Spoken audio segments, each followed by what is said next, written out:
Did you know there was more to the New York Giants' spectacular win on Christmas Eve and their remarkable streak than you actually knew before? Well, you're about to meet the man who was on a mission to win behind the scenes. His name is Gian Gonzalez, and some say he's like Tim Tebow, Giant style. Joining us right now is Gian, the big basketball player from Montclair, right? Yes. All right. So first off, Gian, you go to speak to the Giants a week after their worst loss ever. They're about to play the Jets. You speak to them on Friday night. You've spoken to him before, but what was your message then?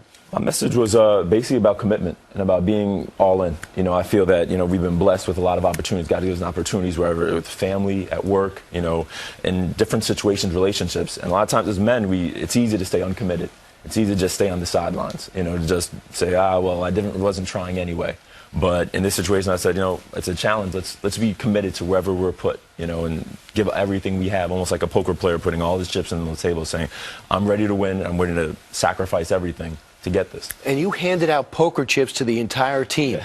And you asked them to put their initials on one side and what on the other side? And maybe their number or whatever they feel they wanted to be committed to. And I guess it really caught on because it seems to be their motto. So what do you mean all in? I mean, all in, like totally devoting yourself. Saying that, this is something that I want to just, totally be a part of and not hold back.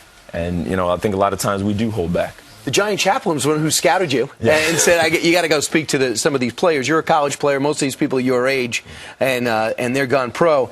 But is your message just about sports, or is there something else? No, definitely. I see sports as a tool, as almost a bridge, to be able to bridge the gap and reach youth or reach whoever, sports is something that they see as appealing or something that they feel can connect with them. And then you can bring them a greater message of hope, message of hope that I found in Jesus Christ, a message of hope that others can find, in him and also in where they are and where they've been put. This behemoth of a man, defensive lineman Justin Tuck from Notre Dame, heard your message and spoke about it after the Giants' victory.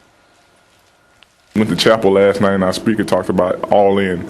And today, you could just tell the Giants was all in, regardless of what circumstance happened or, whatever happened. It just seemed like regardless of what was going to happen, we was going to be all in. And that's how you got to play this game.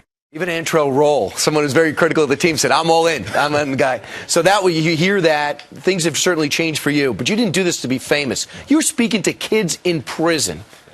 And your message was? Similar, is that, you're here at this place for a time, but then when you come out, you have an opportunity to change your life. You have an opportunity to be different. You have an opportunity to have a future and to be all invested in that as well. And didn't you use sports as a vehicle and say, hey, play basketball? You gave them the same uniforms. Yes. And you made them feel a part of something. Yes, it's amazing when you go into a juvenile detention center and you get them out of like the jumpsuits or the different things they're in. You give them, clothing and jerseys. They feel a part of something. All right, John, how do we get a hold of you? You can get a hold of me on my website, which is the number 4-ONE.org, or through Facebook and Twitter. Gian Gonzalez. Look for him on the sideline with the Giants if they're smart as they try their best they can against the Packers. Meanwhile,